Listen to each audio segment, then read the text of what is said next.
मी शपथपूर्वक प्रतिज्ञा करते की मृत्यू पश्चात सर्व प्रकारचे दान करण्यासाठी म्हणजेच त्वचादान, नेत्रदान किंवा देहदान या सर्वांसाठी माझी संमती आहे। त्याचबरोबर या सर्व गोष्टींचा प्रसार करण्यासाठी माझ्या नातेवाईकांना आणि मित्रमंडळींना मी प्रेरित करेन। धन्यवाद। जरासा चटका बसला तरी आपण सहन करू शकत नाही, परंतु ज्या व्यक्तीवर गरम पाणी किंवा काही उकळतं पडलं असेल तर आज भारतातली काय परिस्थिती आहे, त्वचादानाचे महत्त्व काय। कुमुदिनी मेमोरियल चॅरिटेबल ट्रस्टच्या संस्थापिका डॉक्टर रोहिणी आठवले यांनी आज सर्वांना याबाबत माहिती दिली व आवाहनही केलं त्वचादान करण्यासंदर्भात। त्याची ही माहिती आपल्यासाठी। नमस्कार, मी अनिल वेल्हा, मी पुणे अनिलचा शहर कार्याध्यक्ष। आम्ही साधारणतः प्रत्येक महिन्यामध्ये शेवटच्या सोमवारी एखाद्या अशा विषयावरती व्याख्यान आयोजित करतो ज्याचा सगळ्यांना उपयोग व्हायला पाहिजे। त्या दृष्टीने आज इथे आपण डॉक्टर रोहिणी आठवले यांचं अवयवदान आणि देहदान बरोबर ना या विषयावरती त्वचादान या विषयावरती आपण एक व्याख्यान आयोजित केलेलं आहे। प्रथम मी आपलं सर्वांचं आणि इथे डॉक्टरांचा जो चमू आलेला आहे सर्वांचं हार्दिक स्वागत करतो।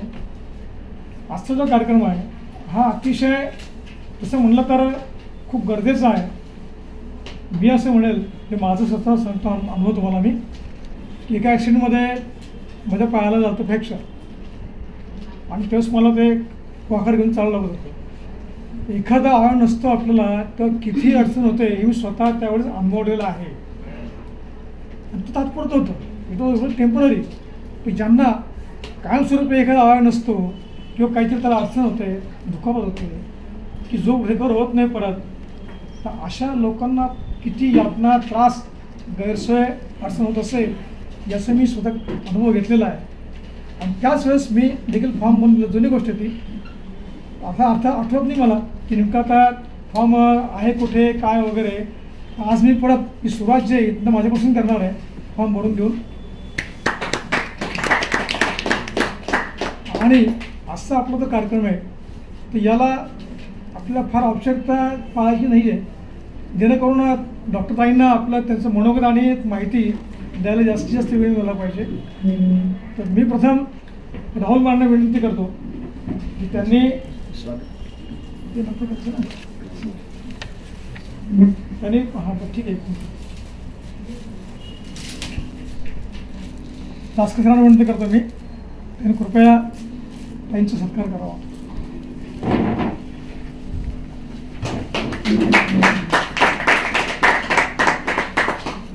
हा जो संच आहे डॉक्टर दाभोळकरांची जी 10-12 पुस्तकं होती त्या 12 पुस्तकातून 10 पुस्तकातला जो सारांश आहे, अर्क आहे ती या पुस्तकामध्ये आहे।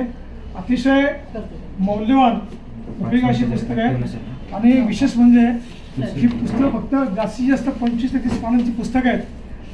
काय होतं अलीकडे लोकांना वाचायला वेळ मिळत नाही किंवा वाचण्याचं प्रमाण कमी झालेलं आहे, लोकांना जास्तीत जास्त वाचण्याचा एक संधी मिळावी, सोपं व्हावं या दृष्टीने आम्ही रचना केलेलं आहे। तर मी विनंती करेन म्हणजे सहकारी लढणं बोलणार आहेतच आहे तरी आपल्याला जाता सांगतो की पुस्तकं आपण अवश्य बघा, वाचा, खरेदी करा। डॉक्टर रोहिणी आठवलेंचा परिचय करून देतो। त्या MSc बॉटनी आहेत आणि मुंबई विद्यापीठातून त्यांना गोल्ड मेडल मिळालं, बरोबर ना? MSc ला गोल्ड मेडल मिळालेलं आहे आणि प्लांट टिश्यू कल्चर या विषयात त्यांची PhD झालेली आहे। तर अकॅडमिक करिअरमध्ये एवढं उच्च स्थान गाठून त्याच्यानंतर त्यांनी आपल्या ज्ञानाचा समाजासाठी कसा उपयोग होईल यासाठी कुमुदिनी चॅरिटेबल ट्रस्टची स्थापना केली आणि जवळपास 10 ते 15 वर्षापासून कुमुदिनी चॅरिटेबल ट्रस्ट असतील किंवा आठवले क्लासेस त्याच्या माध्यमातून ते काम करतात। सेक्शुअलिटी एज्युकेशन आणि डी ॲडिक्शनबद्दल सुद्धा ते काम करतात आणि बऱ्याचशा सामाजिक संस्थांशी संबंधित आहेत आणि आज खूप सक्रिय उत्साहाने ते आलेले आहेत आणि खूप खूप आभार तुमचे. आणि त्यांचे 2 व्हॉलेंटियर ज्ञानदा आणि स्वरदा दोन्ही आले का? त्या दोन्ही आलेले आहेत. त्यांचं पण स्वागत, सगळ्यांचं स्वागत. थँक्यू. आपण आता सुरुवात करूया.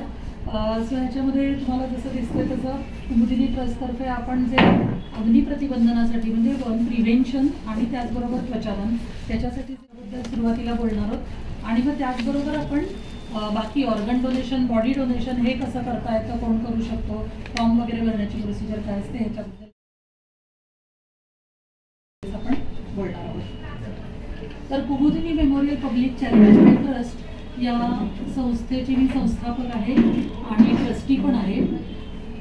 हा ट्रस्ट पूर्णपणे बर्न पेशंट्सना सगळ्या प्रकारची मदत करण्यासाठी आपण चालू केलेला आहे. तर त्यामुळे आपण बर्न प्रिव्हेन्शनवरती पण जास्त काम करतो. याचं कारण असं की भाजण्याचे बरेचसे जे ॲक्सिडेंट आहेत ते थोडी काळजी घेतली तर प्रिव्हेंट होण्यासारखे आहेत. आणि बऱ्याच वेळेला हे ॲक्सिडेंट आपल्या घरात म्हणजे कुठेही होऊ शकतात, पण बरंचसं कुकिंग एरियाजवळ हे ॲक्सिडेंट होण्याचं प्रमाण जास्त असतं.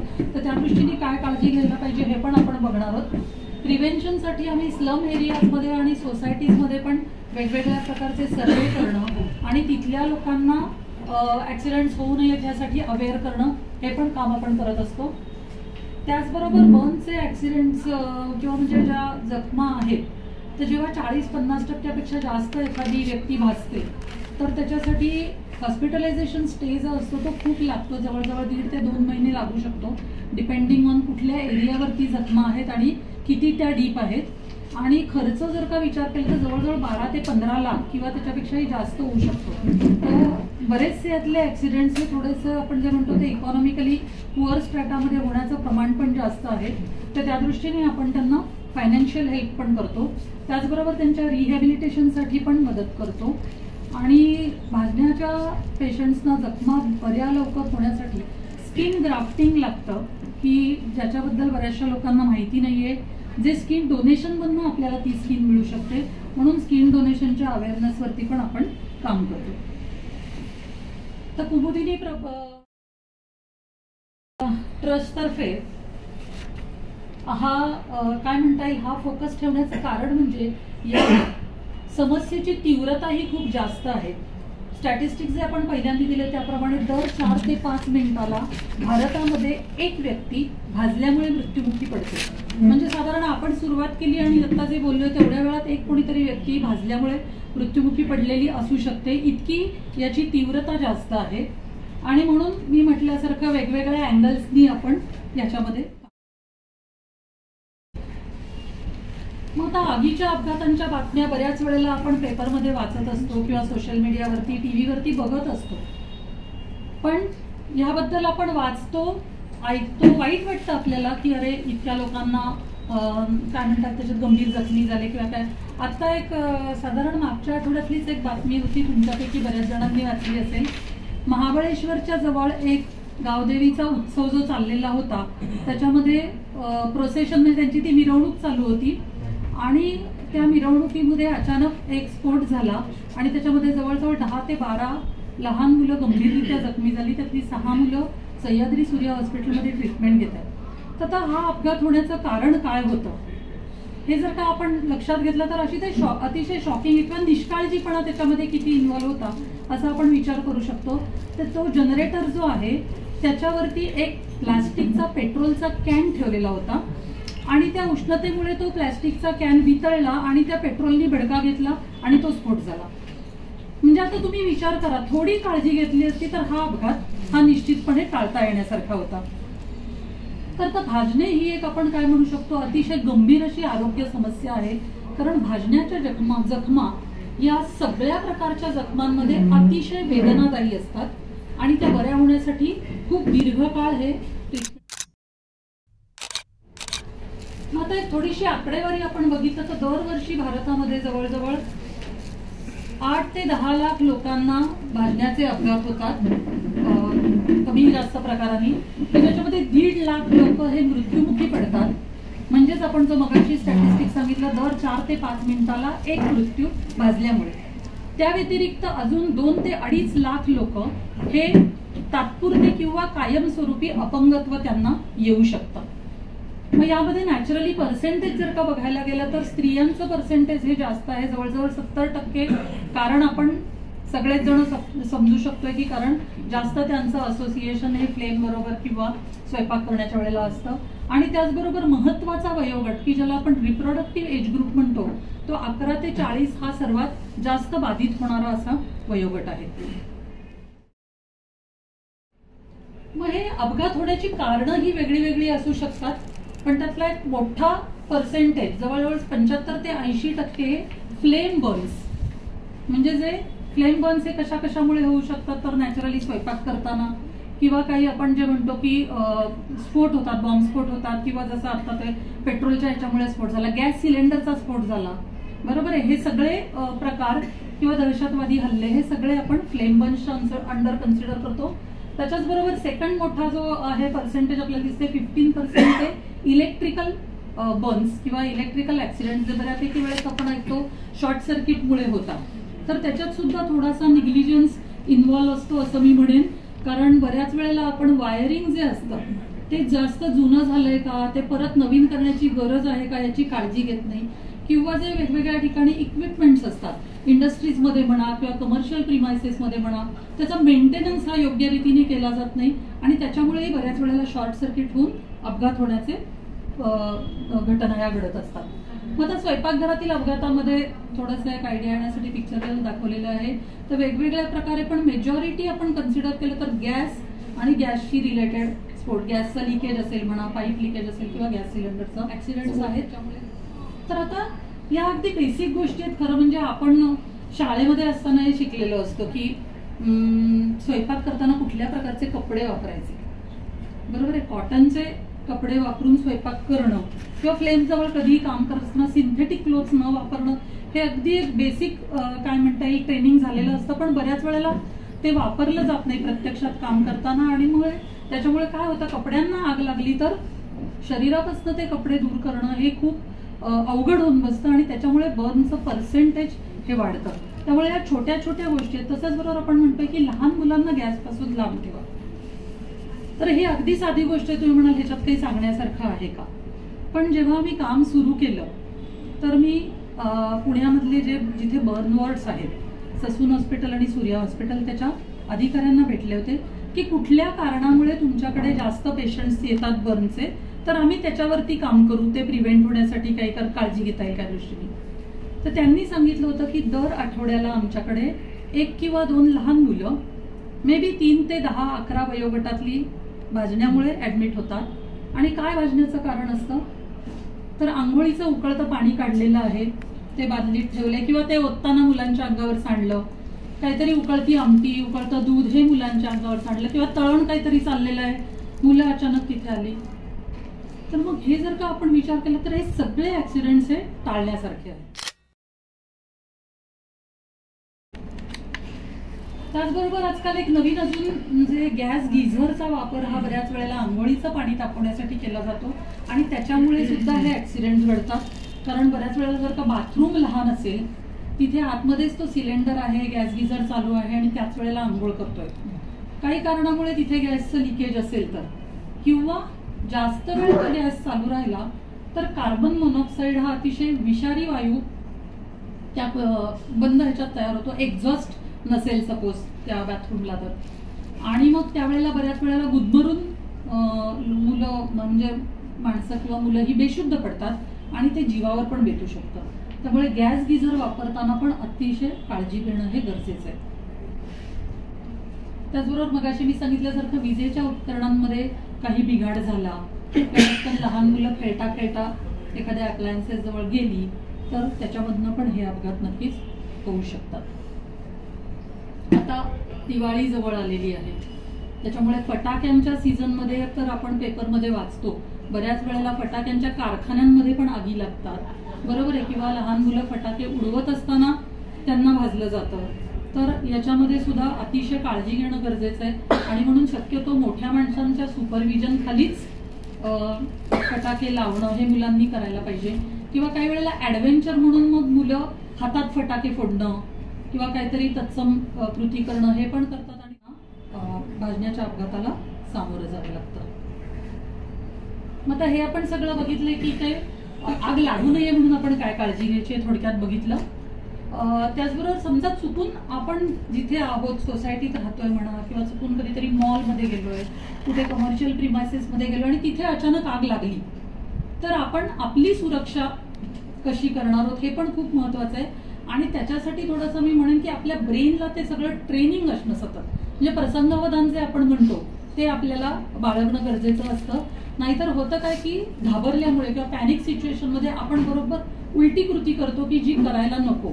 फॉर एक्झाम्पल आपण हे सगळ्यांनी बघितलेलं आहे चित्र, लिफ्टच्या बाहेर लावलेलं असतं की आग लागली असताना लिफ्ट वापरू नका, बरोबर आहे. पण अशा घटना घडल्या आहेत की आग लागलेली असताना लोक जर का म्हणजे मल्टी स्टोरीड बिल्डिंग असेल आणि वरच्या मजल्यावर असेल तर पटकन लोक लिफ्टमध्ये जातात की आपण खाली जाऊ. आणि होतं काय तर जेव्हा फायर ब्रिगेडची लोक येतात तेव्हा पहिल्यांदा ते पॉवर सप्लाय बंद करतात, बरोबर आहे. त्याच्यामुळे लिफ्टमधली लोक जी आहेत ती लिफ्टमध्येच अडकणार आहेत आणि त्यांना आग जरी नाही लागली तरी धुराने गुदमरून मृत्युमुखी पडल्याच्या घटना घडलेल्या आहेत. आणि म्हणून never use lift in case of fire हे अगदी आपण आपल्या मेंदूला कायम ही सूचना लक्षात ठेवायला सांगणं गरजेचं असतं. त्याचबरोबर काहीही चीज वस्तू घेण्याच्या किंवा कुठल्याही मोहात न पडता जितकं लवकर शक्य असेल तितकं लवकर आपण त्या आगीच्या ठिकाणापासून दूर जाणार आहोत. आणि चुकून कपड्यांना आग लागली तर आपल्याला हेही माहिती असतं की ब्लँकेट वगैरे जर का त्याच्यावरती गुंडाळलं तर त्याला ऑक्सिजन मिळत नाही आणि आग विझली जाऊ शकते. सो अशा सगळ्या गोष्टींचा आपण नक्कीच कायम लक्षात ठेवणार आहोत. त्याचबरोबर चुकून आपल्या कपड्यांनाच आग लागली तर त्यावेळेला पुन्हा घाबरून धावून काय होते, व्यक्ती पळायला लागते. आणि मग पळल्यामुळे काय होतं तर ऑक्सिजन जास्त मिळाल्यामुळे ती आग अजून जास्त वाढते, बरोबर आहे. म्हणून त्यावेळेला कायम स्टॉप ड्रॉप रोल किंवा आपण म्हणतो थांबा, जिथे आहात तिथेच थांबा, खाली पडा आणि गडाबडा लोळा, हे पण खूप महत्वाचं आहे. तर नॅचरली काय होणार आहे, कपड्यांना आग लागलेली जी असते ती विझणार आहे आणि त्यामुळे तुमचा बचाव होणार आहे किंवा भाजण्याचं प्रमाण हे त्यातल्या त्यात कमी होणार आहे जखमा होण्याचं. मग आता ही सगळी थोडीशी बेसिक माहिती आपण घेतली. त्याच्यानंतर आपण महत्वाच्या मुद्द्याकडे जाणार आहोत, ते म्हणजे त्वचादान हे का आवश्यक आहे. तर त्याची बॅकग्राऊंड थोडीशी अजून सांगते की भाजण्याची तीव्रता जी असते ती 2 प्रकारांनी मोजली जाते. एक म्हणजे TBSA किंवा total body surface, total burn surface area, आणि दुसरं म्हणजे जखमांची खोली, म्हणजे किती 1st डिग्री बर्न्स आहेत, 2nd डिग्री का 3rd डिग्री, हे त्वचेमध्ये किती आतपर्यंत जखम गेली याच्यावरती हे कॅल्क्युलेशन असतं. तर जेवढं पर्सेंटेज ऑब्व्हियसली जास्त आणि जितकी डिग्री जास्त तितकं ती व्यक्ती बरी व्हायला वेळ लागणार. मग आता ह्याच्यात कॉम्प्लिकेशन्स जे काही होतात त्याच्यासाठी आपण थोडक्यात त्वचेची माहिती घेऊ किंवा त्याचं कार्य बघू. हे माहिती आहे अर्थात आपल्या सगळ्यांना, जस्ट आपण रिवाईज करतोय असं म्हणूया की सगळ्यात महत्वाचं ज्ञानेंद्रिय आहे त्वचा, हे तर माहिती आहे. त्याचबरोबर शरीराचा सर्वात मोठा अवयव आहे त्वचा, कारण काय संपूर्ण आपल्या शरीरावरती हे त्वचेचं कव्हरिंग असतं की जे फर्स्ट लाईन ऑफ डिफेन्स म्हणजेच एक संरक्षक कवच म्हणून काम करतं. पण आपल्याला त्याचं हे महत्व जाणवत नाही जेव्हा सगळी त्वचा आपली ही जखमाविरहित आहे, बरोबर आहे. मग आता जेव्हा भाजली जाते एखादी व्यक्ती तेव्हा काय होतं, या त्वचेलाच मेन पहिल्यांदा जखमा होतात. काही वेळेला त्या सुपरफिशियल असतील किंवा काही वेळेला जास्त डीप पण असू शकतात. एक आपल्याला महत्वाची माहिती लक्षात घ्यावी लागते अशी की भाजलेली व्यक्ती ही सर्व प्रकारे काय म्हणता येईल तिच्यावरती अतिशय वाईट परिणाम होतात. शारीरिक दृष्टीने नक्कीच, कारण तिला कुठेतरी शारीरिक जखमा झाल्या. मानसिक त्यापेक्षाही जास्त, शारीरिक पेक्षाही असं मी म्हणेन, कारण जो भाजण्याचा ट्रॉमा जो असतो तो नंतर सुद्धा बऱ्याच वेळेला लोक त्याच्यातनं बाहेर येऊ शकत नाहीत आणि त्यांना बऱ्यापैकी प्रमाणात काउन्सिलिंग लागू शकतं. आर्थिक दृष्ट्या आपण बोललोच होत, कारण खूप जास्त हॉस्पिटलायझेशन लागतं आणि त्यामुळे ट्रीटमेंट कॉस्ट ही वाढते. आणि सामाजिक का बरं, तर जखमांच्या ज्या भाजण्याच्या जखमांच्या ज्या खुणा असतात किंवा स्कार्स आपण म्हणू शकतो ते नंतर सुद्धा राहतात. आता अर्थात प्लास्टिक सर्जरीमुळे किंवा कॉस्मेटिक सर्जरीमुळे बऱ्याच प्रमाणात त्याला म्हणजे उपाय आहे किंवा ते नाहीसे करू शकतो, पण परत ती ट्रीटमेंट ही अतिशय कॉस्टली आहे. म्हणजे ती पुन्हा सगळ्यांना परवडेल असं नाही, आणि त्या स्कार्समुळे समाजात मिसळताना त्या जखमी व्यक्तीला जरी ती नंतर बरी झाली तरी थोडासा एक सोशल स्टिग्मा हा येऊ शकतो. मग आता भाजलेल्या रुग्णांवरती उपचार करणं हे डॉक्टरांना सुद्धा चॅलेंजिंग असतं असं म्हणायला हरकत नाही, आणि म्हणूनच सगळ्या हॉस्पिटल्समध्ये याची ट्रीटमेंट होते असं नाही, किंवा सगळे डॉक्टर्सही बर्न पेशंटवर उपचार करायला तयार नसतात. फॉर एक्झाम्पल आता पुण्यामध्ये साधारण 250 ते 300 हॉस्पिटल्स आहेत जवळजवळ. ओके, काही खाजगी, काही बरीचशी खाजगी म्हणेन मी, आणि काही गव्हर्नमेंटची. तर त्यापैकी तुम्हाला आश्चर्य वाटेल फक्त 2 ठिकाणी बर्न वॉर्ड्स आहेत, ससून हॉस्पिटल आणि सह्याद्री सूर्या हॉस्पिटल. त्यातलं सह्याद्री सूर्या हे पुन्हा प्रायव्हेट झालं, ससून हे गव्हर्नमेंटचं. या व्यतिरिक्त बाकीच्या हॉस्पिटलमध्ये उपचार केले जात नाहीत बर्न पेशंट्सवरती. म्हणजे त्यांना काय म्हणता येईल, डे केअरमध्ये ट्रीटमेंट हवी असेल तर ती मिळू शकते सगळ्या हॉस्पिटलमध्ये, पण ऍडमिट करून घ्यायचं असेल तर त्यांना वेगळ्या बर्न वॉर्डमध्ये ठेवावं लागतं, आणि ती सोय सगळ्या हॉस्पिटल्समध्ये नाही. म्हणून फक्त 2 हॉस्पिटल्समध्येच पुण्यातल्या ट्रीटमेंट होते. मग आता त्याच्यात 2-3 भाग असतात. एक म्हणजे जी काय म्हणता येईल, जखमी झालेली जी त्वचा आहे ती काढावी लागते, त्याला प्रॉपर पद्धतीने ड्रेसिंग करावं लागतं. खूप जास्त प्रमाणात अँटीबायोटिक्सचा किंवा प्रतिजैविक ज्याला आपण म्हणतो त्याचा वापर करायला लागतो to control the infection. Okay, आणि अजून एक महत्वाचा मुद्दा ह्याच्यामध्ये म्हणजे त्वचारोपण किंवा स्किन ग्राफ्टिंग, की ज्याच्यासाठी आपण हे त्वचादानाबद्दल बोलणार आहोत. आता याचा अजून एक सिरियस येतो, म्हणजे बऱ्याच वेळेला असं म्हटलं जातं की साधारण एखादी व्यक्ती 50 किंवा 60% जास्त भाजली गेली असेल तर डेथ इज ऑलमोस्ट शुअर. त्यातनं वाचणं हे खूप अवघड किंवा चॅलेंजिंग काम असतं. फॉरेन कंट्रीजमध्ये आपण रिपोर्ट बघितले तर जवळजवळ 80-90% भाजलेल्या व्यक्ती सुद्धा बऱ्या होण्याचे रिपोर्ट्स आहेत. पण आपल्या इथे ते प्रमाण तितकं नाहीये, खूप रेअर केसेसमध्ये आहेत रिपोर्ट्स. याचं कारण म्हणजे एकतर पटकन किंवा वेळेत त्यांना ट्रीटमेंट मिळत नाही, आणि जशा पद्धतीने मिळायला पाहिजे तशा पद्धतीने मिळत नाही. दोन्ही भाग आहेत. तर आता भाजलेल्या रुग्णांच्या बाबतीत अजून एक महत्वाचा रूल लक्षात ठेवायला पाहिजे, तो म्हणजे first hour is considered to be golden hour for treatment. म्हणजे त्या 1 तासात, जास्त जखमांच्या बाबतीत बोलतोय आपण, सिव्हिअर केसेसच्या बाबतीत, आणि पहिले 24 तास हे खूप महत्वाचे असतात. त्या 24 तासात जर का त्यांना योग्य हॉस्पिटलमध्ये ऍडमिशन मिळाली, योग्य पद्धतीने उपचार चालू झाले तर नक्कीच त्यांचे सर्व्हायव्हलचे चान्सेस हे वाढतात. आणि सगळ्यात महत्वाचं कारण हे जे आपण स्टॅटिस्टिक्स बघतोय की more than 60% Burns is 100% death is because of the जंतू संसर्ग, म्हणजेच इन्फेक्शन ज्याला आपण म्हणतो. आणि त्याच्यासाठी मी मगाशी म्हटलं तसं खूप जास्त प्रमाणात अँटीबायोटिक्सचा वापर करायला लागतो. आता हे जंतू संसर्ग होण्याचं प्रमाण जास्त का असतं, तर मगाशी आपण बघितलं त्वचेचं महत्वाचं कार्य काय आहे, संरक्षक कवच म्हणून काम करतं. मग आता इमॅजिन करा, जेव्हा एखाद्या व्यक्तीला 40%, 50% त्याची त्वचा ही जळली गेली, सो त्या सगळ्या त्वचेमधनं, त्या सगळ्या एरियामधनं आजूबाजूचे जे काही बॅक्टेरिया आहेत, मायक्रोब्स आहेत, त्यांना अतिशय छान प्रकारे एंटर होता येणार आहे. आणि मग तेच बॉडीमध्ये आत जाऊन काय म्हणतो आपण, इन्फेक्शन होतं बॉडीला. आणि ते इन्फेक्शन जर का वेळेत कंट्रोल झालं नाही तर ज्याला आपण multiple organ failure leading to death म्हणतो ते होतं. आणि म्हणून हे खूप सिरियस कॉज आहे डेथ होण्याचं बर्न पेशंट्समध्ये. आता मी म्हटल्यासारखं डॉक्टरांसमोर सुद्धा खूप मोठं चॅलेंज असतं या सगळ्या परिस्थितीत कंट्रोल करण्याचं. उपचार खर्चिक आहेत, जास्त काळ रुग्णालयात वास्तव्य, या सगळ्या गोष्टी आपण बोललोच.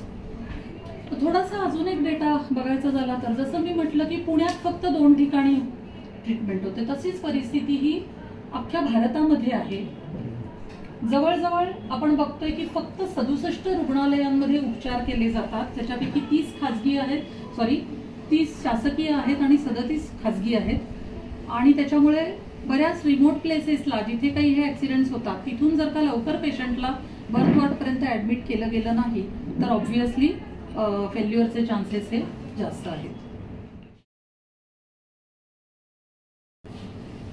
मग आता या सगळ्यामध्ये आपण काही रोल प्ले करू शकतो का, तर ह्याच्यावरती आम्ही म्हणतो की नक्कीच जर का त्वचादानाचा प्रसार आपण जास्तीत जास्त लोकांपर्यंत केला तर ह्या जखमी रुग्णांचे प्राण वाचवण्यासाठी काही त्याचा उपयोग हा होऊ शकतो.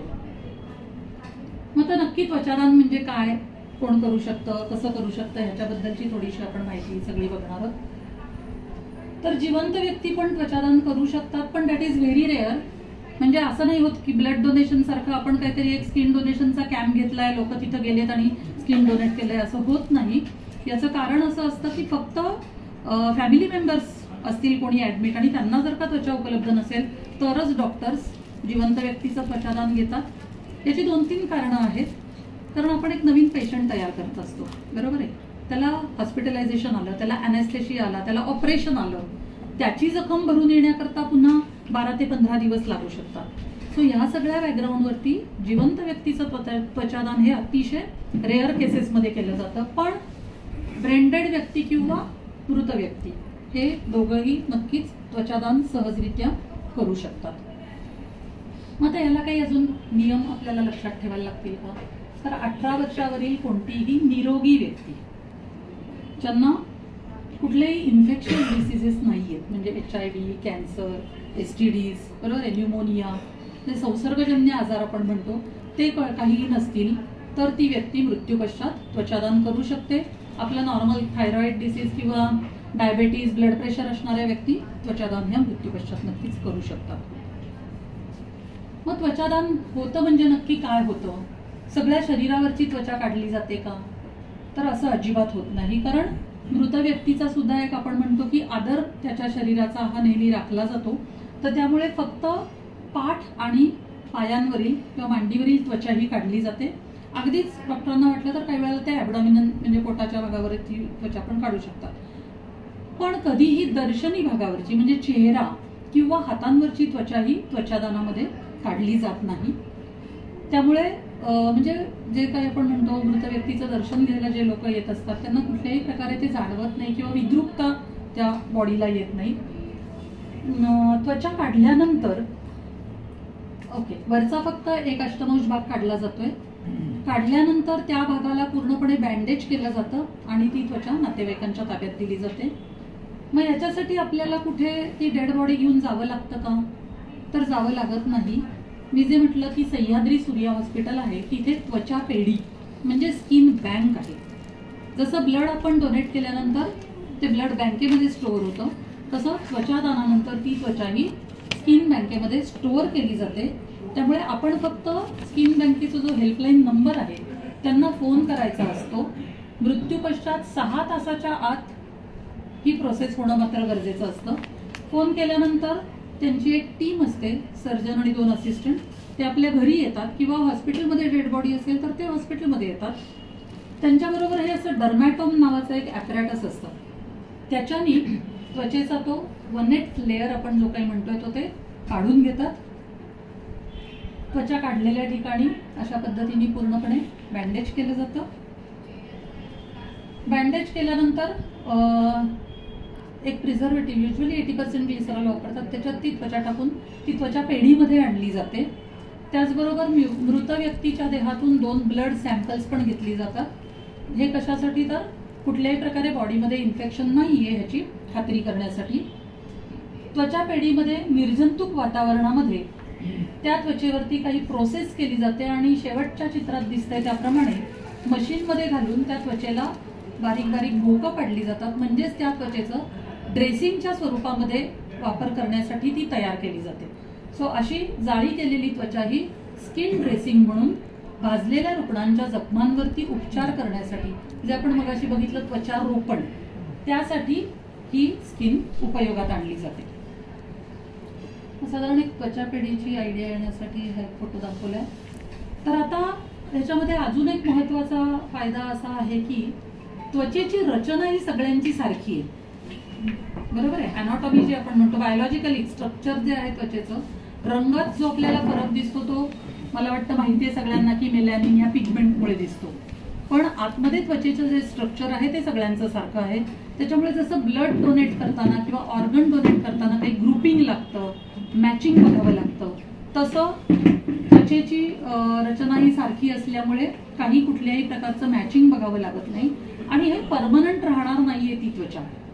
सो ती त्वचा ही जस्ट एक टेम्पररी ड्रेसिंग म्हणून वापरली जाणार आहे की जे साधारण 12 ते 15 दिवसांनी काढून टाकलं जातं, जोपर्यंत आतली जखम ही भरून यायला लागते, बरोबर आहे. त्याच्यामुळे कुठल्याही प्रकारे ती कायमची त्वचा राहणार नाहीये तिथे. मग ही जी आपण मगाशी स्किन डोनेशन मध्ये मिळालेली त्वचा आहे, साठवून ठेवता येते त्वचा पेढीत म्हणतोय, तर त्याचं शेल्फ लाईफ सुद्धा अतिशय चांगले, जवळजवळ 5 वर्षापर्यंत ती साठवता येऊ शकते. मग आता आपल्याला एक प्रश्न असा पण पडू शकतो की आर्टिफिशियली लॅबमध्ये नाही का तयार करू शकत? जर का सायन्समध्ये एवढी ॲडव्हान्समेंट झाली, कशाला तुम्ही एवढं स्किन डोनेशनचं वगैरे नाही का, लोक नाही आहेत तयार तर प्रसार करत बसतात. त्याच्यापेक्षा आर्टिफिशियली लॅबमध्ये तयार करूयात त्वचा. पण त्याला काय आहे, कॉस्ट वाईज जर का आपण बघितलं तर खूप महाग येते आणि भारतासारख्या देशातल्या गरीब रुग्णांना तर ते नक्कीच परवडण्यासारखं नाहीये. कारण शेवटी ती कॉस्ट कोणाला बेअर करायला लागणार आहे? पेशंटला. ते काही हॉस्पिटल कॉस्ट ती बेअर करणार नाही. आणि म्हणून कृत्रिम त्वचेपेक्षा ही नॅचरली मिळणारी त्वचा अतिशय फायद्याची ठरू शकते. तर हा हेल्पलाईनचा नंबर आहे आपल्या सूर्या स्किन बँकचा. याच्यावरती कॉल केला की मी म्हटल्यासारखं त्यांची एक टीम असते, ती घरी येते आणि ती पूर्ण प्रोसेस ही कंप्लीट केली जाऊ शकते.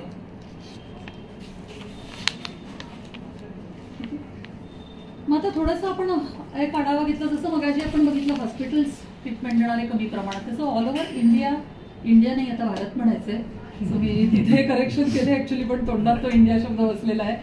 तर भारतामध्ये साधारण 2015 पर्यंत फक्त 8 स्किन बँक्स होत्या. म्हणजे आपण इन्फ्रास्ट्रक्चरमध्ये पण किती कमी पडतो याचं एक उदाहरण आहे ते. महाराष्ट्र फॉर्च्युनेट आहे असं म्हणू शकतो आपण. 4 स्किन बँक्स होत्या, आता अजून जास्त झाल्या. आणि पुढच्या काही 4-5 वर्षात म्हणजे आता 2023 पर्यंत साधारण जवळजवळ या ॲडिशनल स्किन बँक्स झाल्यात. पण तरी सुद्धा टोटल संख्या ही आता 17 आहे स्किन बँक्सची ऑल ओव्हर इंडिया.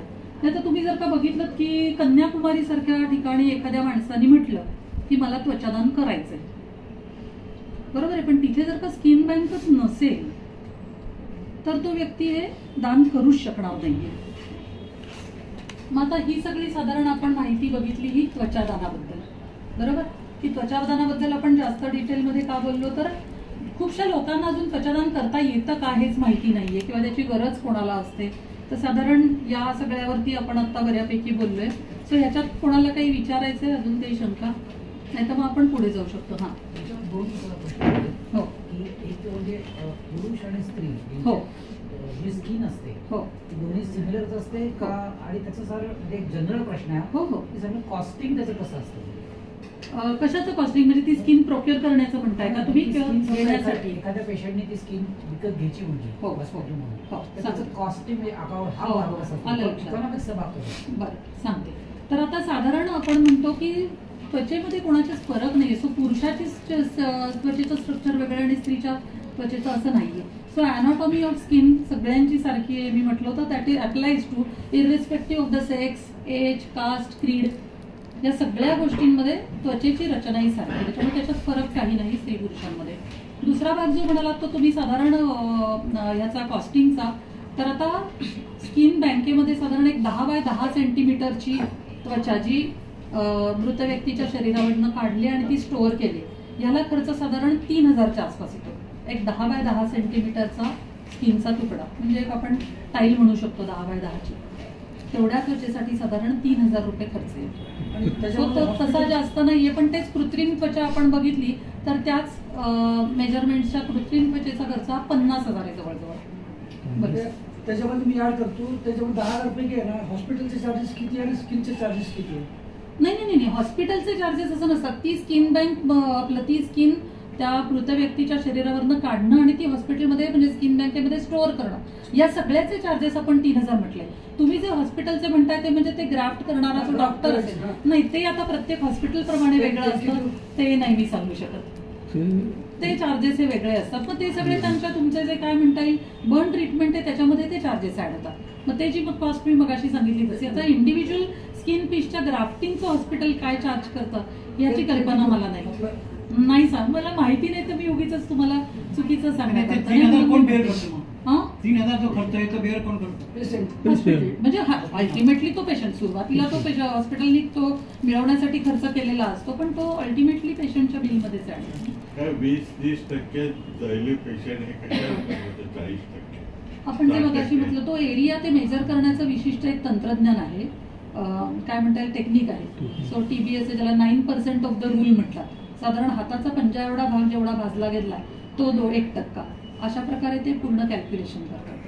80% देखील लोक वाचतात कारण नाही, वेळेत त्यांना ट्रीटमेंट मिळते, त्यांची बॉडी व्यवस्थित रिस्पॉन्ड करते, त्यांना कोमॉर्बिडिटी नसते, बरेच वेगवेगळे फॅक्टर्स त्याच्यामध्ये बघायला लागतात. टिपू सुलतानच्या वेळेस झालं होतं, फक्त मालक वाचला, बाकी सगळे खालास झाले. म्हणूनच मी म्हटलं की डिपेंड्स की कुठल्या हॉस्पिटलमध्ये त्यांना ऍडमिट केलंय, किती लवकर ट्रीटमेंट मिळाले, त्यांचा जो बर्न एरिया आहे तो बॉडीवरती कुठे आहे, त्या जखमा डीप किती आहे, कुठले इम्पॉर्टंट ऑर्गन त्याच्यात डॅमेज झालेत का. सो या सगळ्या गोष्टींमुळे ते बरे होण्याचं पर्सेंटेज जे आहे ते बदलतं. प्रिझर्व कसे करतात? स्किन ती 80% ग्लिसरॉल मध्ये इंटरनॅशनल प्रोटोकॉल आहे त्याचा, त्या पद्धतीने ती प्रिझर्व केली जाते. साधारण -20 -30 डिग्री सेंटीग्रेडला ती स्टोअर करावी लागते. आणि किती पिरियड पण वापरलं पाहिजे?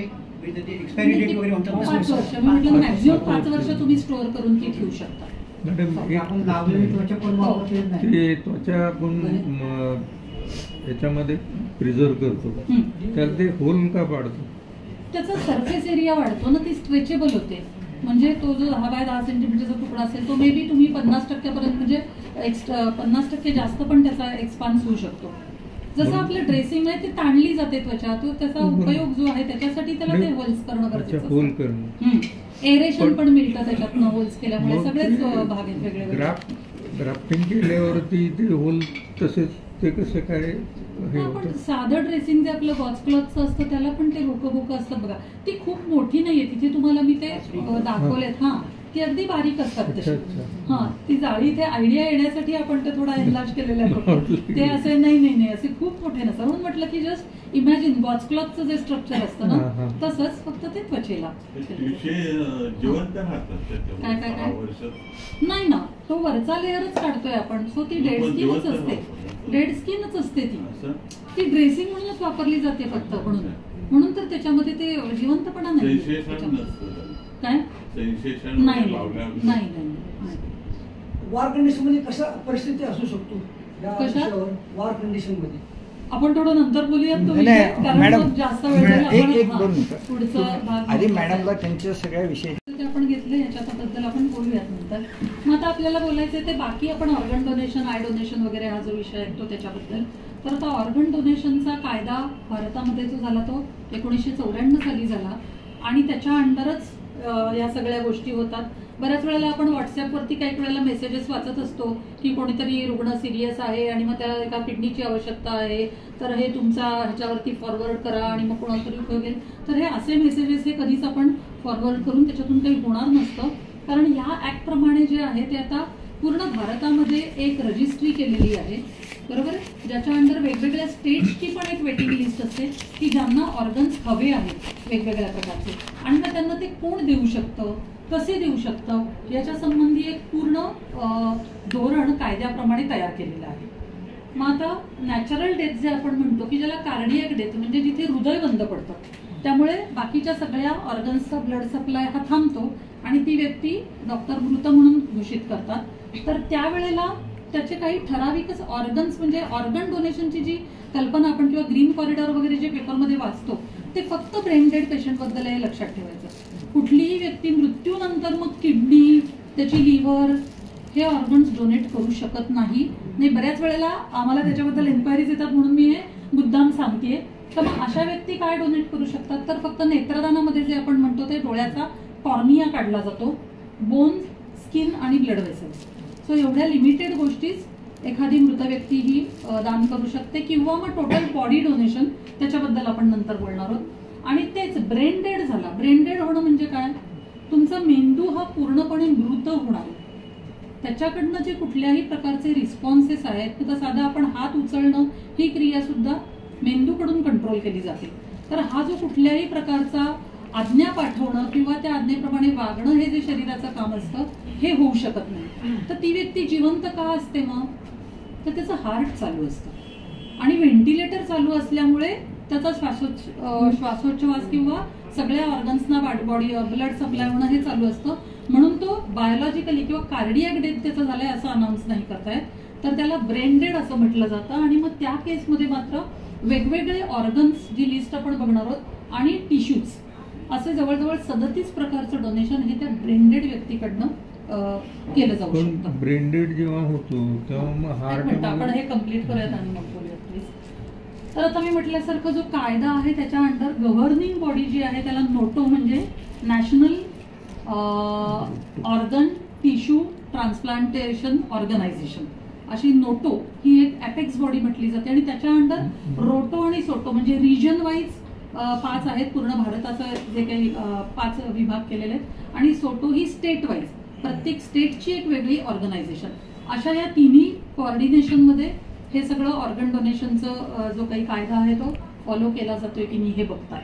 मग आता जिवंत व्यक्ती कुठले डोनेशन्स करू शकते ऑर्गन डोनेशनमध्ये आपण बघतोय तर ब्लड तर माहितीच आहे आपल्याला. पार्ट ऑफ किडनी म्हणजे actually 1 kidney okay. Part of liver part of pancreas किंवा बोन मॅरो हे सगळं लाईव्ह डोनेशन होऊ शकतं पण त्याला सुद्धा बरेच काय म्हणता येतील कन्स्ट्रेंट्स आहेत की फॅमिलीमध्येच या प्रकारचं डोनेशन करणं अलाउड आहे. अगदीच क्वचित केसेसमध्ये क्रॉस फॅमिलीज म्हणजे जिथे फॅमिलीज मॅच होत नाहीयेत पण 2 वेगवेगळ्या रुग्णांना गरज आहे आणि मग एका व्यक्तीचा भाऊ आता दुसऱ्या व्यक्तीला किंवा त्या व्यक्तीचं कोणीतरी रिलेटिव्ह हे पहिल्या व्यक्तीला असं ते क्रॉस मॅचिंग जर का सगळ्या नियमांमध्ये बसलं तरच तशा प्रकारे लाईव्ह डोनेशन हे होऊ शकतं. ऑफकोर्स ते सगळं पुन्हा मी म्हटल्यासारखं रोटो सोटो हे सगळ्या गोष्टी गव्हर्न करतात. मग आता ब्रेन डेड व्यक्तीचं काय काय देता येऊ शकतं तर आधी ब्रेन डेड म्हटल्यावरती ब्रेन डेड म्हणजे काय ह्याच्यासाठी हे डेफिनेशन आपण लक्षात घेणं महत्वाचं आहे अतिशय. आणि कुठल्याही प्रकार म्हणजे कोमा म्हणजे ब्रेन डेड का असं काही वेळेला प्रश्न येतो तर त्याच्यासाठी मी सांगते की कोमामध्ये जेव्हा पेशंट असतो तेव्हा शक्यता असते की काही कालावधीनंतर तो परत नॉर्मल लाईफ हे जगू शकेल.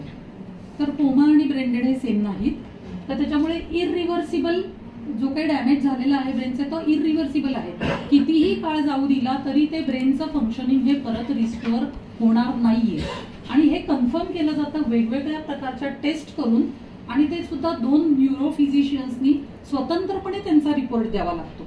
त्या दोघांचा रिपोर्ट मॅच झाला तरच ती व्यक्ती ब्रेन डेड म्हणून घोषित करता येते आणि या सगळ्या टेस्ट मिनिमम 6 तासाच्या इंटरव्हलनी रिपीट कराव्या लागतात आणि ते रिझल्ट सेम यावे लागतात. तर ह्या सगळ्यामधनं ती व्यक्ती जर का कुठल्याही प्रकारचे रिस्पॉन्सेस देत नाहीये असं कन्क्लुजन निघालं तरच ती व्यक्ती ब्रेन डेड आहे असं घोषित केलं जाऊ शकतं. आणि मग ती व्यक्ती हे सगळे वेगवेगळे ऑर्गन्स सो लिव्हर एक आहे 2 किडनीज आहेत पॅन्क्रियास आहे हार्ट एक आहे 2 लंग्स इंटेस्टाईनचा काही ठराविक पार्ट आणि स्त्री असेल तर युटेरस. सो म्हणून असं म्हटलं जातं की एक ब्रेन डेड व्यक्ती ही कमीत कमी 8 लोकांना जीवनदान देऊ शकते. आणि त्या व्यतिरिक्त हे सगळेचे टिश्यूज आहेत वेगवेगळे हार्ट वॉल्स आहेत बोन्स आहेत टेंडन्स लिगमेंट्स वगैरे वगैरे असं मिळून ते टोटल आपण 37 जे पहिल्यांदा म्हटलं होतं अशा सगळ्या प्रकारचं हे ब्रेन डेड पर्सनकडनं डोनेशन केलं जाऊ शकतं. मग आता बॉडी डोनेशन किंवा देहदान आपण जे म्हणतो ते कोण करू शकतं तर पुन्हा ते मृत्यू पश्चातच केलं जातं देहदान हे. त्याचा उपयोग हा फक्त मेडिकल कॉलेजेसना म्हणजे मेडिकल स्टुडंट्सना त्यांच्या रिसर्चसाठी होतो. वेगवेगळ्या सिस्टीम्सचा डिसिजेसचा अभ्यास करण्यासाठी बॉडी स्ट्रक्चर फंक्शन अभ्यास करण्यासाठी त्या डेड बॉडीचा उपयोग होणार आहे. तर आता पुण्यामध्ये ह्या 5 ठिकाणी बॉडी डोनेशन हे ऍक्सेप्ट केलं जातं. सो तिथे म्हणजे कुठेही तुम्ही जर कधी बॉडी घेऊन गेलात तर ती ऍक्सेप्ट होत नाही. तर पुण्यामध्ये फक्त ह्या 5 ठिकाणी हे बॉडी डोनेशन ऍक्सेप्ट केलं जातं. तर त्याच्यासाठी बरेच लोक आम्हाला विचारतात म्हणजे सगळ्याच याच्यासाठी ऑर्गन डोनेशन त्वचादान किंवा आपलं बॉडी डोनेशन सरांनी पण मला तेच म्हटलं होतं की फॉर्म तुम्ही घेऊन याल का तर फॉर्म मी घेऊन येते पण आम्ही नेहमी सांगतो की फॉर्म भरणं हे मॅन्डेटरी नाहीये. आलं का लक्षात? फॉर्म भरणं हे मॅन्डेटरी नाहीये. सो त्याच्या बाबतीत आय थिंक तुम्ही ॲग्री कराल सगळेजण which is true for majority of the organs also. तर असा प्लॅटफॉर्म असतो की ऑनलाईन सुद्धा आजकाल बऱ्याच वेळेला तुम्ही तो भरू शकता किंवा प्रत्यक्ष मी इथे आणलेले आहेत ज्यांना भरायचे ते भरून देऊ शकतात. पण आम्ही एक महत्वाचं सांगतो ते म्हणजे pledging is not equal to donation. म्हणजे काय तर तुम्ही प्लेज केलेत म्हणजे तुमची ती इच्छा पूर्ण होईलच असं नाही. याचं कारण भारतातला कायदा असं सांगतो की मृत्यूनंतर तुमच्या शरीरावरती तुमचा अधिकार नाही. मग कोणाचा अधिकार आहे? वारसांचा अधिकार आहे. फॉरेन कंट्रीजमध्ये अशी परिस्थिती नाहीये त्याच्यामुळे तिथेही प्रोसेस ही जास्त सोपी आहे. एकदा तुम्ही प्लेच केलं की ते डोनर कार्ड हे सतत तुमच्याबरोबर असतं, नसलं तरी तुमच्या एक सोशल नंबर असतो, त्याच्यावरनं ते हॉस्पिटलला कळतं आणि मग डायरेक्टली ती प्रोसेस पुढे केली जाते. कुणाचाही कन्सेंटची गरज नसते. पण भारतामध्ये अशा केसेस झालेल्या आहेत की अगदी लोकांनी लिहून ठेवलेली आहे इच्छा, प्रतिज्ञा घेतलेली आहे, पण तरी सुद्धा ते डोनेशन पूर्ण होऊ शकत नाही जर का वारसांनी संमतीपत्र दिलं नाही. म्हणून आम्ही म्हणतो की तुम्ही एक वेळ फॉर्म भरला नाही तरी चालेल, बरोबर आहे, पण मग काय करायला पाहिजे तर तुमची इच्छा लिहून ठेवली पाहिजे किंवा घरामध्ये ते बोलून वारसांना कन्व्हिन्स केलं पाहिजे की मृत्यू पश्चात आमचं या गोष्टी डोनेशन करावं अशी आमची इच्छा आहे, बरोबर आहे. मग आता एक मधली स्लाइड जी मी पुढे केली होती त्याच्याबद्दल थोडंसं बोलते.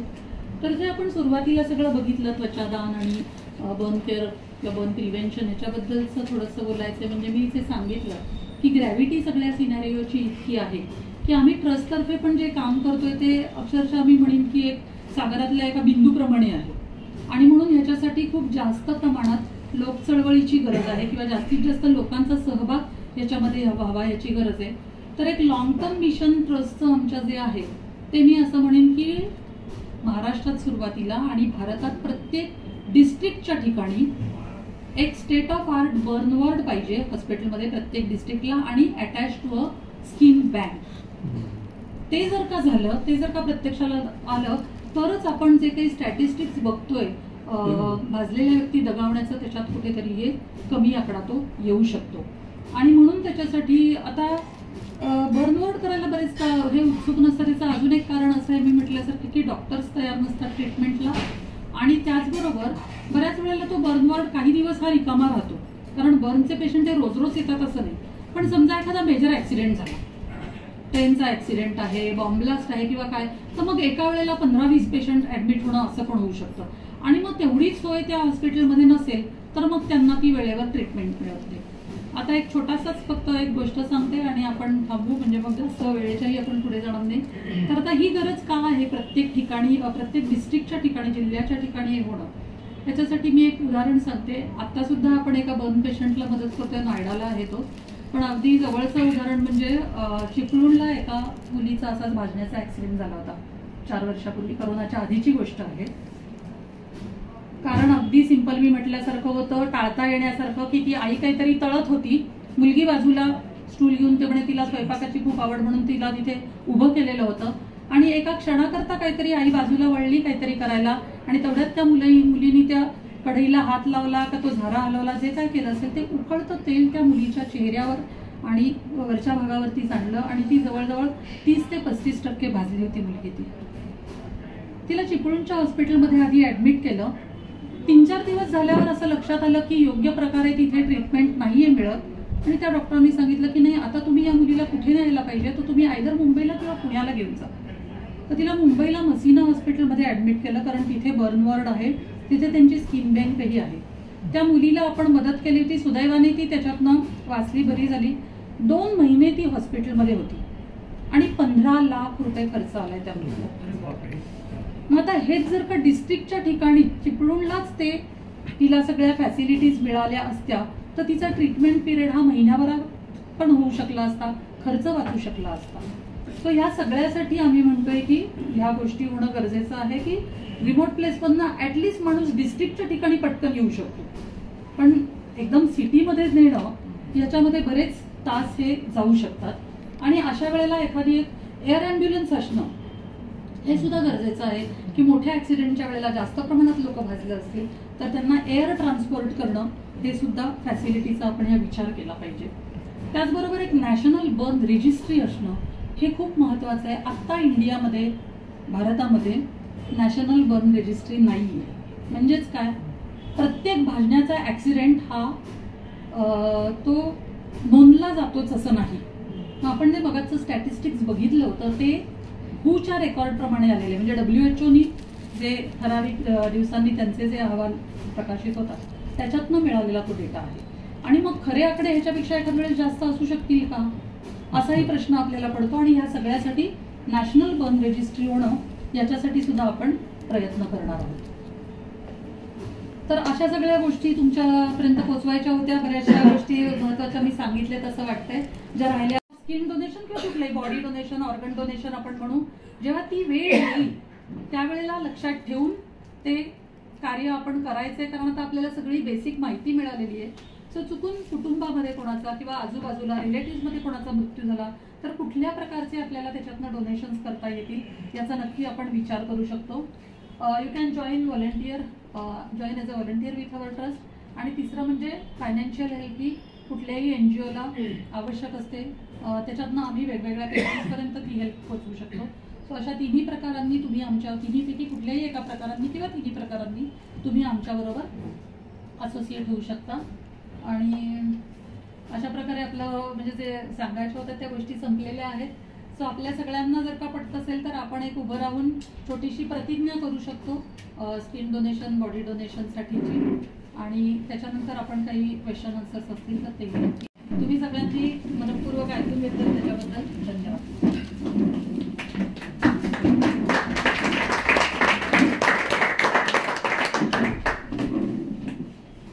आपण असा हात ठेवूया.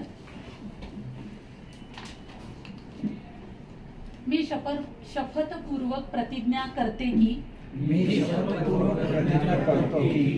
मृत्यू पश्चात सर्व प्रकारचे दान करण्यासाठी म्हणजेच त्वचादान, नेत्रदान किंवा देहदान या सर्वांसाठी माझी संमती आहे. त्याचबरोबर या सर्व गोष्टींचा प्रसार करण्यासाठी माझ्या नातेवाईकांना आणि मित्रमंडळींना मी प्रेरित करेन. धन्यवाद. आणि मग जेव्हा ते इन्फेक्शन बॉडीमध्ये स्प्रेड व्हायला लागतं तेव्हा अचानक 2-3 दिवसात तब्येत बिघडते आणि 4-5व्या दिवशी तो मृत्युमुखी पडतो. मग नातेवाईकांना काय वाटतं की अहो इतके दिवस पेशंट चांगला होता आणि अचानक काय झालं. मग तो कुठेतरी डॉक्टरांबद्दल, हॉस्पिटलबद्दल गैरसमज निर्माण होतो आणि त्याच्यातनं काही वेळेला त्या घटना घडू शकतात. पण याचा अर्थ असा नाही ना की तुम्ही बर्न वॉर्डच ठेवायचा नाही हॉस्पिटलमध्ये. डॉक्टरांनी ही कल्पना पेशंटचा जमशेदपूरला एक असे 2च इंडियामधले डेडिकेटेड हॉस्पिटल आहेत, पूर्ण हॉस्पिटल हे बर्न पेशंटसाठी. सो फॉर एक्झाम्पल मुंबईचं जे तुम्ही म्हणताय ऐरोलीला नॅशनल बर्न सेंटर म्हणून आहे, त्यांनाही अटॅच स्किन बँक आहे. तिथे 25 बेड्स हे पूर्ण हॉस्पिटल हे फक्त बर्न पेशंटसाठी रिझर्व आहे. ही बॉडीला त्याचं कारण फक्त 1/8 लेअर काढतोय वरचा आपण, असं नाहीये की हा. आणि मग नंतर तिथे ती बँडेज पण केलं जातं. त्याच्यामुळे काही म्हणजे ती बॉडी स्किन डोनेट केल्यानंतर सुद्धा ती देहदानासाठी पण ऍक्सेप्ट केली जाते, म्हणजे मेडिकल स्टुडंट्सना अभ्यासासाठी. सो याचा अर्थ त्याच्यामध्ये काही फारसं त्या बॉडीचं नुकसान होत नाही. त्या पेशंटनी इतर नातेवाईकांना बघायला वगैरे हार्टच्या पंपिंग सगळं ते मसल्स, हार्टच्या मसल्स वरती येते अवलंबून. त्याला कुठेही डॅमेज नसतो. हा पण म्हणून त्याचं चढ उतार नाही होऊ शकत की जो एक कॉन्स्टंट रेटनी हार्टचं पंपिंग चालू आहे ना तेवढंच चालू राहणार. ते जर का 50च्या रेटनी म्हणजे काय पर मिनिटाला 50 ठोके पडत असतील तेवढे पडणार. ते 70 पर्यंत जाऊ शकत आहेत किंवा 30 पर्यंत आहे, कारण ब्रेनकडनं कंट्रोलच नाही. सो तो कंट्रोल असतो ब्रेनचा. हार्टचे मसल्स आहेत ते ओरिजिनली पंप हे स्वतः करतात. कार्डियक मसल्स ही वेगळी एक कॅटेगरी आहे बॉडीमधली. सो त्यांच्यामध्ये ती पंपिंगची कपॅसिटी असते मसल्सला.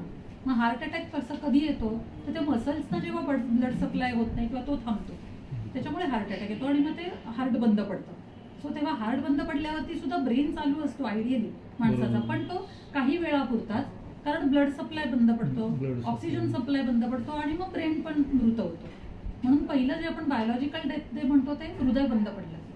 पण उलट्या केसमध्ये नाही होत तसं, कारण ब्रेन नोकरी करता वेगळं, प्रत्येक प्रकार वेगळे. आता हे जे देहदान विषय येतो तर इमिजिएट जे असतात कोण कुटुंबातले त्यांची संमती, चुलत वगैरे ते लांबचं ते कोर्टात सिद्ध करावं लागतं, ते इथे येत नाही. असं घ्या. ओके. मंडळाचे अध्यक्ष आयुष्यभर देहदानाचा पुरस्कार केला, पण त्यांच्या मुलींनी ऑब्जेक्शन घेतल्यामुळे ती प्रोसेस कम्प्लीट होऊ शकली नाही. एक्झाम्पल पण मी बऱ्याच वेळेला सांगत होते, तुम्ही आमच्या आठवण करून दिली. कॉर्निया देता येतो, पण आता कॉर्नियाला 75 वर्षाचं लिमिट ठेवलेलं आहे फक्त त्यांचं. जे देहदान म्हणजे काय म्हणतो आपण स्किन डोनेशनसाठी अप्पर एज लिमिट आयडियली नाही. तसं कॉर्नियाचं लेटेस्ट मला एका डॉक्टरांकडूनच इन्फॉर्मेशन कळली की 75 वर्षात, कारण ते जे फंक्शनिंग असतं कॉर्नियाचं ते अफेक्ट होतं. काही वेळेला म्हणजे इच्छा लिहून ठेवली असेल आणि नातेवाईकांनी आग्रह केला तर ते डोनेशन घेतात कॉर्नियासाठी अबव म्हणजे 75 वर्षाच्या व्यक्तींचं सुद्धा, पण मग ते रिसर्च पर्पजसाठी वापरतात. म्हणजे ते कोणाला इम्प्लांट करण्यासाठी म्हणजे त्याचा उपयोग होत नाही, ही त्यातली खरी गोष्ट आहे. म्हणजे दुसरा प्रश्न असा आहे बोला की ब्रेन डेन झालेला त्याचा त्याला व्हेंटिलेटर चालू असतं, व्हेंटिलेटर त्याला का हो व्हेंटिलेटर लावायला लागतं तरच ते सगळं तुमचे म्हणजे काय म्हणता येईल. मग ती त्याच्यावरच ती व्यक्ती आर्टिफिशियल सपोर्टनीच आपण जे म्हणतो ती जिवंत असते ऍक्च्युअली. तर मग तसं असेल तर मग बर्न पेशंट्स नाही केलं, बर्न पेशंटच्या बाबतीत म्हणता ना तुम्ही. हो काही वेगवेगळे आहेत त्याच्यामध्ये, इव्हन हे पण आहे, एक अल्ब्युमिन आहे, केळीचं पान आहे, अजून 2-3 म्हणजे बायोलॉजिकल सबस्टन्सेस आहेत ज्याचा उपयोग केला जातो, ज्याचा वापर केला जातो. ते डॉक्टरांचा काय म्हणता येईल तो पर्स्पेक्टिव्ह, त्या भाजलेल्या व्यक्तीची सगळी बाकीची कंडिशन याच्याप्रमाणे त्याच्यात किती सक्सेस मिळतोय हे